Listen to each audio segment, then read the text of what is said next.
Vous êtes connecté sur monclasseurdemaths.fr et dans cette vidéo, nous allons apprendre ce qu'est le déterminant de deux vecteurs. Nous avons pour cela besoin d'un repère OIJ dans lequel nous considérons deux vecteurs, le vecteur U de coordonnées x et y et le vecteur V de coordonnées x' et y'. Alors on va tout de suite donner la définition du déterminant des vecteurs U et V.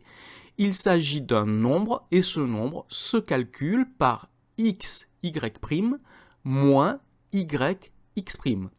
X, y sont les coordonnées du vecteur U, x', y' sont les coordonnées du vecteur V.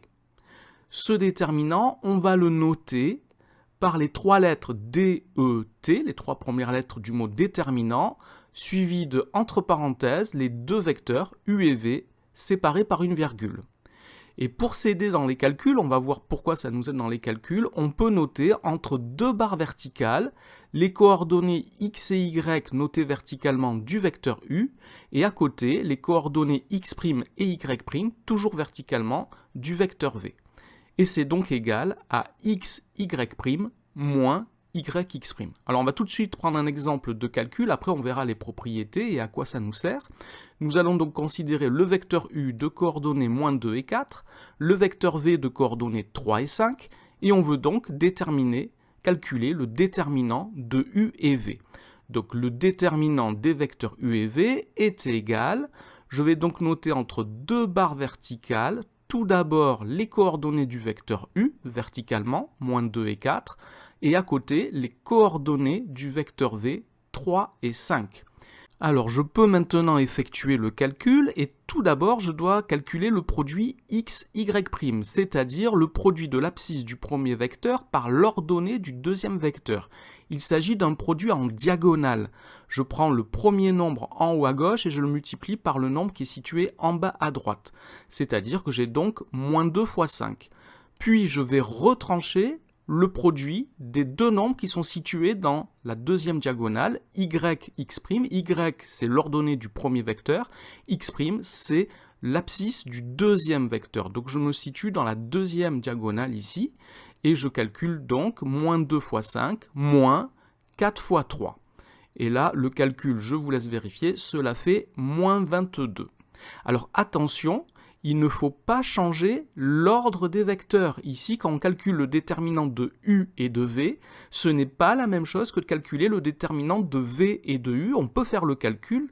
Si je calcule le déterminant de V et de U, je vais commencer par écrire verticalement les coordonnées du vecteur V, 3 et 5, suivi des coordonnées du vecteur U, moins 2 et 4, et je vais calculer donc le produit de la première diagonale. Ici, la première diagonale me donne 3 fois 4, moins le produit de la seconde diagonale, c'est-à-dire 5 fois moins 2, et cette fois mon résultat est positif et il est égal à 22. Et je constate, et c'est une propriété qu'on va pouvoir généraliser, que les deux déterminants sont opposés. En effet, le déterminant de U et V est l'opposé du déterminant de V et U. Donc il faut faire attention, si on nous demande de calculer un déterminant, de ne pas changer l'ordre des vecteurs. Alors maintenant, on va voir quel est le lien entre le déterminant de deux vecteurs que nous venons de voir et des vecteurs colinéaires. Je vous rappelle que nous avons dit que des vecteurs sont colinéaires si et seulement si leurs coordonnées sont proportionnelles. Et nous avions dit que cela revenait à dire que deux vecteurs U et V de coordonnées x, y et x', y' sont colinéaires si et seulement si les produits en croix x, y' et yx' sont égaux. Or, si je regarde le calcul du déterminant, x, y' et yx', c'est ce que je dois calculer et ce dont je calcule la différence. Si ces deux nombres sont égaux, alors le déterminant est nul.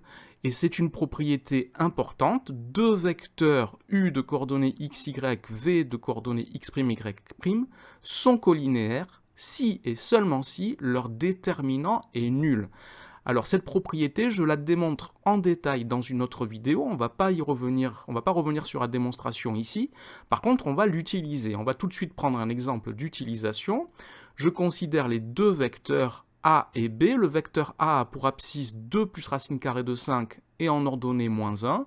Le vecteur b a pour abscisse 1 et pour ordonnée 2 moins racine de 5. Et je veux savoir si ces deux vecteurs sont colinéaires. Pour savoir si deux vecteurs sont colinéaires, je peux calculer leur déterminant. Alors le déterminant de a et b ou de b et a, ici l'ordre n'a pas d'importance, puisque si le déterminant est nul, les deux seront nuls. Le déterminant de a et b sera nul, le déterminant de b et a sera nul également. Donc je vais calculer le déterminant de a et b. Je vais donc disposer en colonne les coordonnées du vecteur a, 2 plus racine de 5 et moins 1. À côté, j'écris les coordonnées du vecteur b, 1 et 2 moins racine de 5. Et je vais calculer le premier produit, donc la première diagonale, c'est-à-dire 2 plus racine de 5, facteur de 2 moins racine de 5. Je vais retrancher le produit de la deuxième diagonale, c'est-à-dire moins 1 fois 1, j'ai donc moins 1 fois 1. Alors, si j'observe le premier produit, 2 plus racine de 5, facteur de 2 moins racine de 5, je dois reconnaître ici l'identité remarquable, a plus b facteur de a moins b, avec a qui est égal à 2 et b qui est égal à racine carrée de 5. C'est égal à a carré moins b carré, donc ici, c'est égal à 2 au carré moins racine de 5 au carré. Le deuxième produit, j'ai donc moins 1 fois 1, cela fait 1. 2 au carré, cela fait 4. Racine carrée de 5 au carré, cela fait 5. J'ai donc 4 moins 5 plus 1. Et cela fait bien 0. Le déterminant des deux vecteurs est nul. Donc, les deux vecteurs a et b sont colinéaires.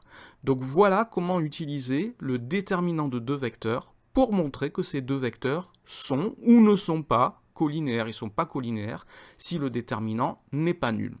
Voilà, cette vidéo est maintenant terminée. Merci de l'avoir regardée. N'oubliez pas de lui donner un j'aime et de vous abonner à la chaîne. Au revoir.